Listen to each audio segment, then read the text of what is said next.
meteorologist Dylan Robichaud. So Dylan, what do the next couple days shake up for us?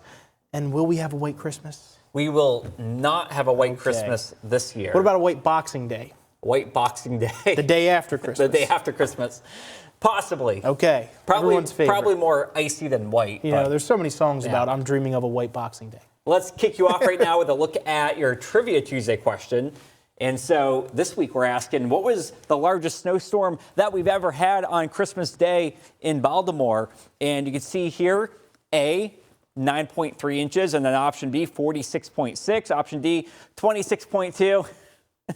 It's obviously not any of the high numbers because we have not had any white Christmases in a long time. You have to go back over 100 years to 1909 when we had 9.3 inches of snowfall.